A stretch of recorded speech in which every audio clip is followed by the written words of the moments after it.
tema que nos toca ver hoy es el Estado confederal y el autor que nos va a permitir indagar sobre este concepto va a ser Francesc de Carreras, que es un jurista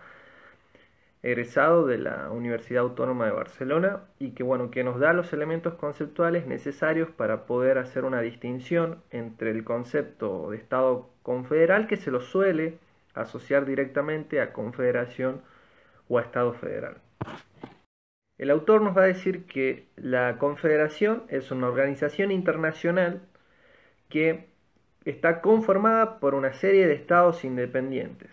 y que el fundamento jurídico de esta organización internacional va a ser un tratado o pacto internacional. Es decir, a través de este pacto internacional se crean una serie de organizaciones políticas que en este caso suelen ser asambleas donde cada Estado miembro que forma parte de esta organización internacional delega una serie de representantes. Estos representantes, entonces, que forman parte de una asamblea, responden directamente a los intereses de cada uno de los países a los que representa. Entonces, de esta manera, en una confederación vemos que se da una relación de estados independientes que no ceden, o mejor dicho, no pierden su autonomía o su independencia en el momento que forman parte de la confederación. Por lo tanto, podríamos decir que la confederación no genera una relación directa, no establece un lazo directo,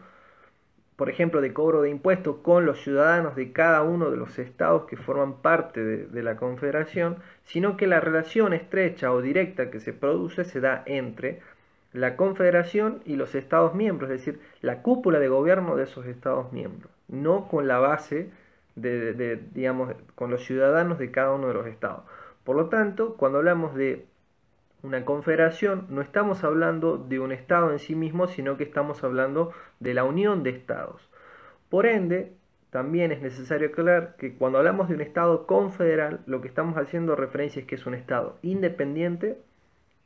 que a su vez forma parte de una confederación, es decir, es un estado federal que es independiente, pero que forma parte de una confederación. Entonces, al formar parte de la confederación, termina o lo podemos autodenominar como un estado confederal. Una de las grandes distinciones con las que el autor va jugando es este concepto del estado federal y la relación con la confederación. Cuando el autor nos dice, bueno, cuando hablamos de un estado federal, sabemos que la base de unión jurídica de un estado federal es la Constitución, es decir, que los entes que forman parte de un estado federal, en este caso seríamos nosotros las provincias, no establecen una relación a través de un tratado, sino que la relación que se da es a través de la ley, en este caso la ley es la Constitución, y no hay una relación de jerarquías, nos dice el autor, sino que hay una relación de competencia, donde cada una de estas entidades políticas, de estos estados, si se quiere, forman parte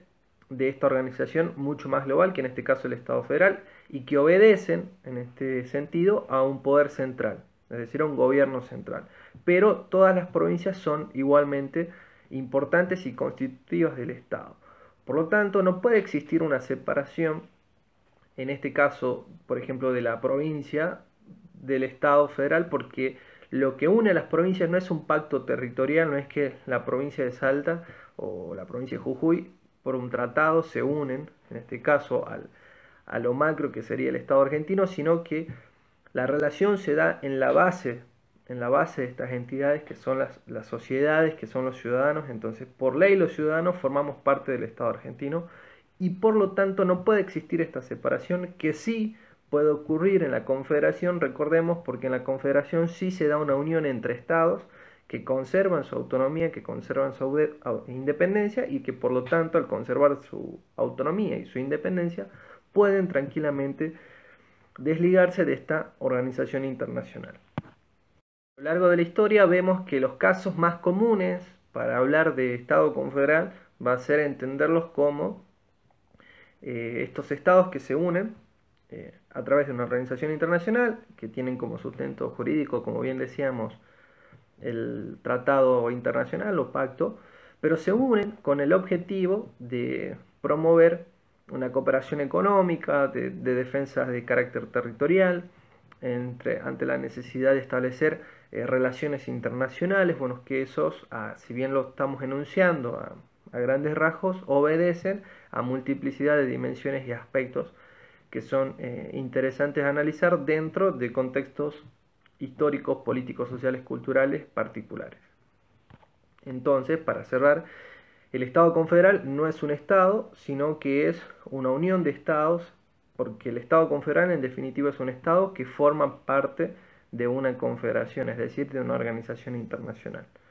Pero la particularidad de ese Estado, que forma parte de una confederación, es que conserva su propia autonomía.